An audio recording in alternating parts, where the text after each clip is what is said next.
Okay, so here we are again. It's the Bedhead Cast, Season 2, Episode 11, and we chose to discuss the topic of menopause and individuals transitioning through that period of change, which we consider generally a physiologic transition, but it does have emotional and physical consequences. And so Chris and I see this enough. It's common in our practices.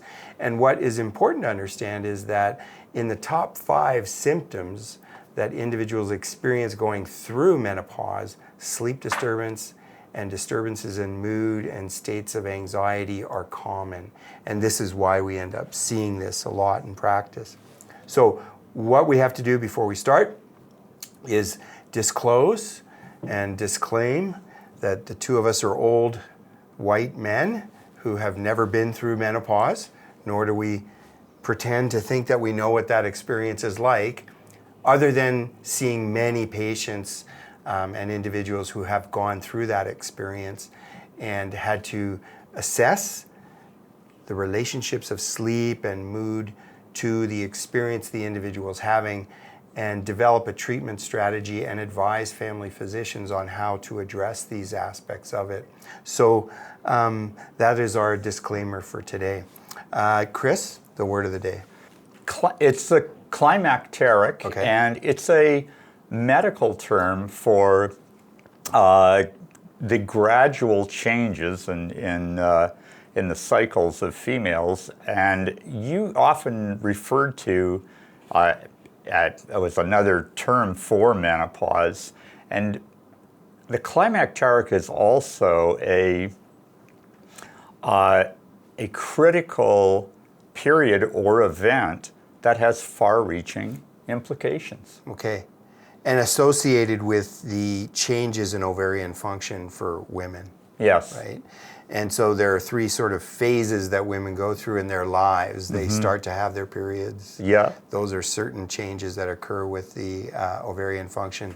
They have babies and there are changes, and then they go through the menopause where the ovarian function starts to not necessarily fail, but wane. Yes, and that's a good term. Predominant thing is the loss of estrogen. Yes. Which brings me to a funny point, actually. Okay. There is a wonderful meme on social media of Wanda Sykes, who's a brilliant comedian, talking about the loss of estrogen and how it changes her behavior and what she does. And so I would suggest that people who are looking for an entertaining perspective on the menopausal experience to search Wanda Sykes and menopause, and it's 2 minutes of really funny and entertaining. Well, it's not a laughing matter, but it's a coping mechanism of humor. Yeah. It's probably such an important part aspect of getting through it. Exactly. Yeah. So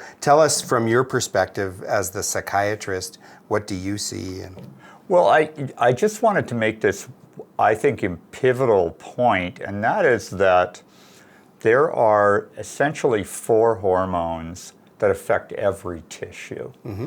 And if you picture the 4 groups of hormones as the legs of a chair, the first is the stress hormones, or corticosteroids, and the second is insulin, and that controls the feeding of cells, glucose levels. Mm-hmm. The third is the thyroid hormone, and it affects the speed of metabolism, so that if there isn't enough, you're cold, and if there's too much, you're too warm. Right.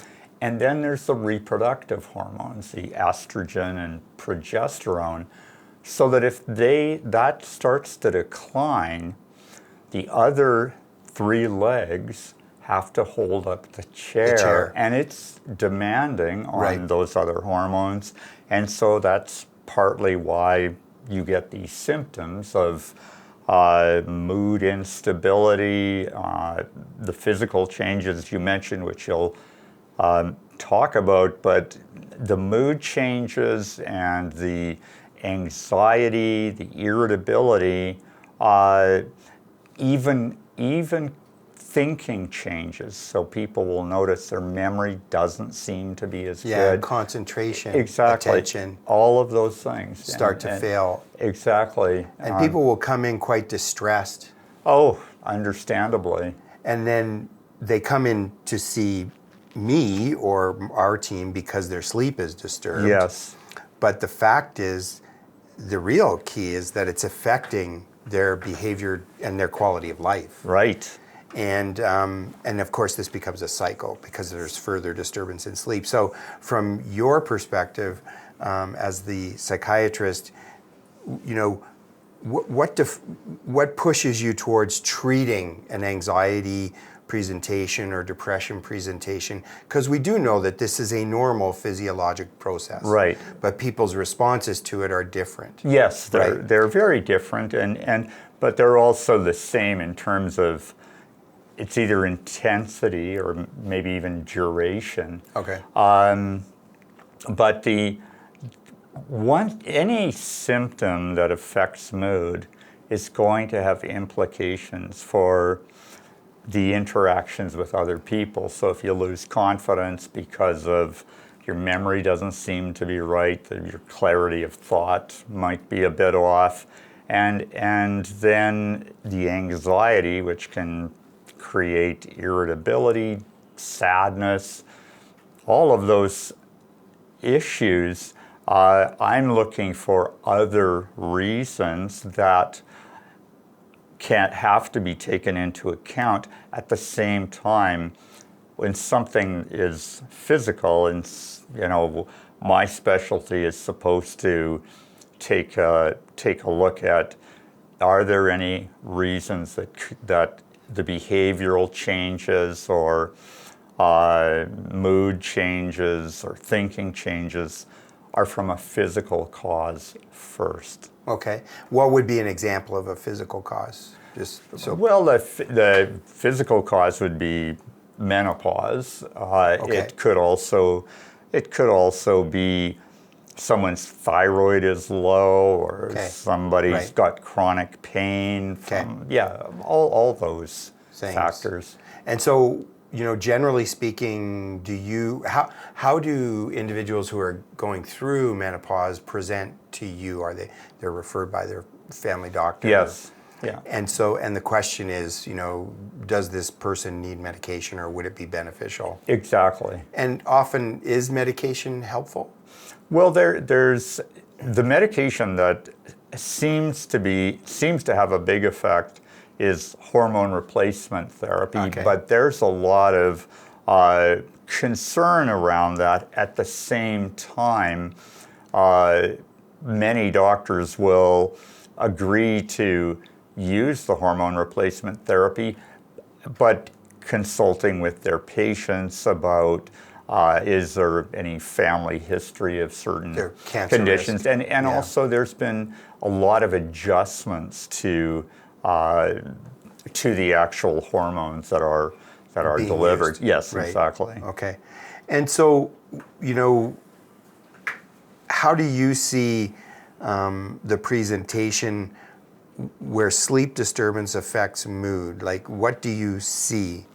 Yeah, well, I mean, for example, in menopause, and I really have been struck by night sweats are something that I was talking to a friend the other day, and she was saying she'd have to get up three times in the night, Yeah.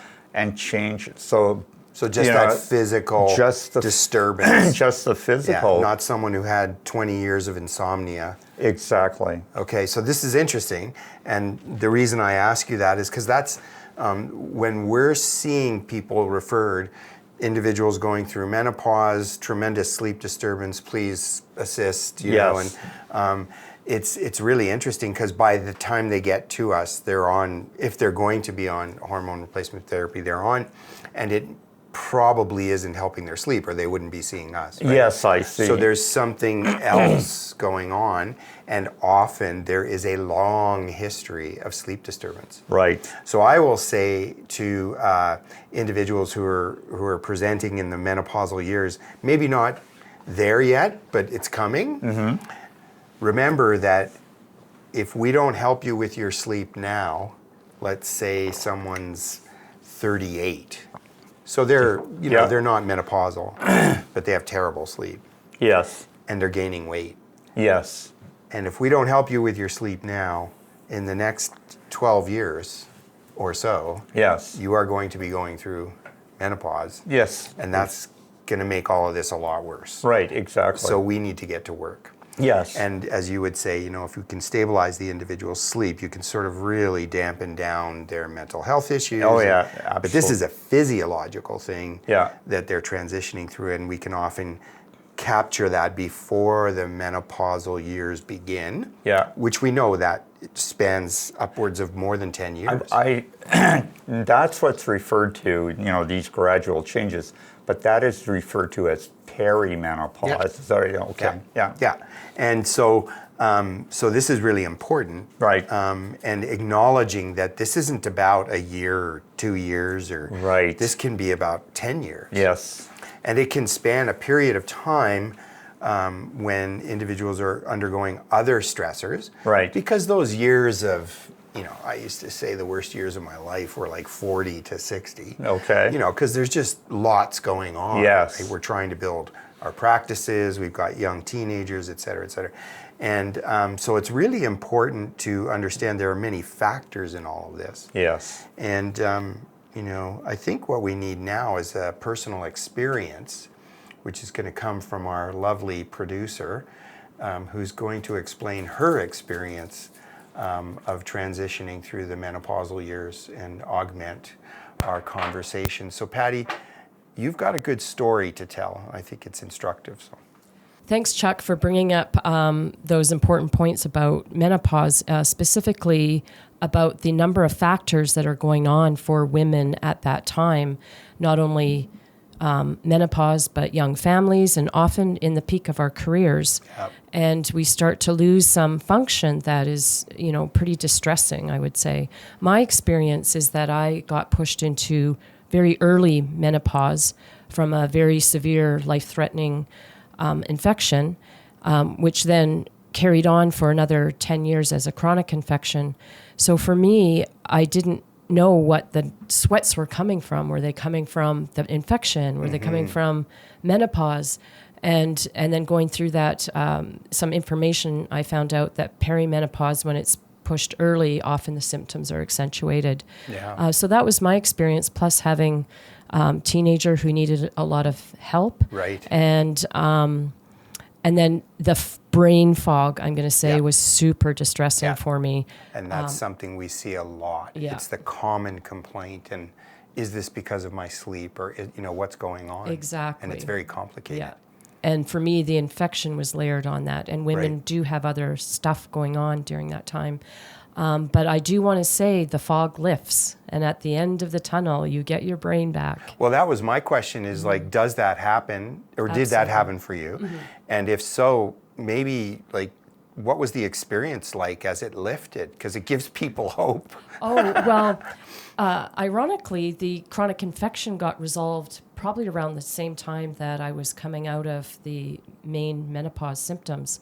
Again, I don't know which was which, but it was like a switch turned on in my brain. Wow. And it, you're 10 years older, so you feel a little like, oh, I lost 10 years, but your capacity comes back. And in fact, you carry all that life wisdom, and it's just so much deeper when you think about things, and the brain fog is gone, and you almost feel like you get a second life. Yeah, and that's actually really important, because one thing that we have to do as clinicians is reassure individuals and people going through the experience that, this is part of life. Yes. And you can't minimize it.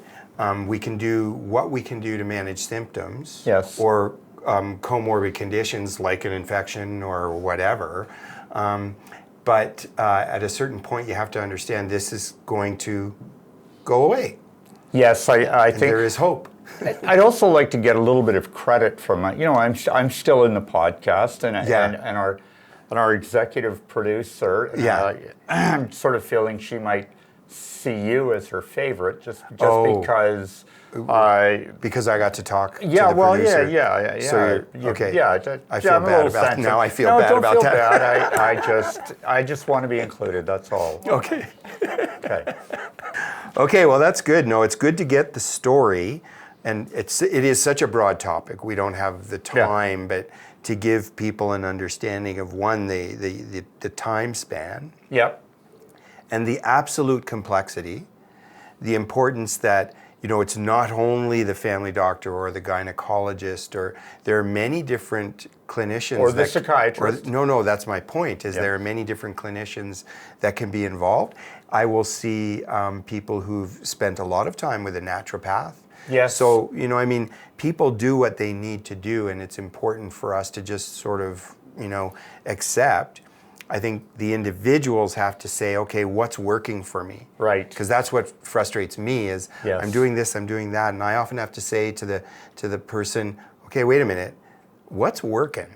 Yes. Because they're doing everything. Yeah, exactly. And can we fix things? So, when it comes to sleep, because I have to talk about my thing. Yes, go right ahead. Absolutely, it's very narrow, and it's narrow because it is sleep disturbance due to physiologic factors. And that physiologic factor is related to the loss of estrogen, Right. okay, which causes increased vasoactivity, which leads to the sweating. Right. Okay, and hyperresponsiveness and loss of depth of sleep. Right. So this is physiologic. This has been well studied by sleep groups all over the world, and there's an absolute correlation between the quality of the sleep the person will report and the degree of sleep disturbance related to hot flashes, sweating, et cetera, et cetera, et cetera. I think the point that Patti made, though, in her situation, there was an infection that can cause sweating. Yes. In other patients, they might be drinking a little too much alcohol. Sure. In order to dampen down symptoms. Could be. And that actually worsens sleep. So Yeah. we actually see that a lot. Okay. So we have Yeah. to educate the individual about the negative impact of alcohol, in particular wine, on the sleep state. Right. In this setting. And then the question becomes, okay, have they adopted really maladaptive behaviors because of this disturbance Right. that are actually making the sleep problem worse? Right. More coffee during the day, more alcohol at night, random sleeping schedules, those kinds of things. This is all very common. Some smoke and nicotine is very bad for sleep. So all of these things have to be addressed. And, individuals who are in distress will say, just tell me what to do. Right. They're not going to fight with you. you know. Yes. And the ones who fight, you just have to say, well, there's only so much we can do Right. if you continue to have 4 glasses of wine a night. Right. You can't, the sleep isn't going to get better. Yeah, I would I would only say that there's this movement of sort of gradually reducing things, so that if the person acknowledges, it could be affecting my sleep. The only other thing that's very important in all of this, having addressed sort of the typical insomnia thing, Yes. sleep disturbance, sleep fragmentation, is that in the menopausal years, in particular in women, their prevalence or the likelihood of developing obstructive sleep apnea, which is a significant sleep disorder, equals men's. Really? So up to the age of, let's say, 52, which is the average age of the onset of menopause, women's likelihood of apnea is lower than men's. Right. At the age and period of onset of menopause, Right. they become equal to men. So the prevalence of obstructive sleep apnea in the menopausal age group in women, this is studied as women versus men, Yes.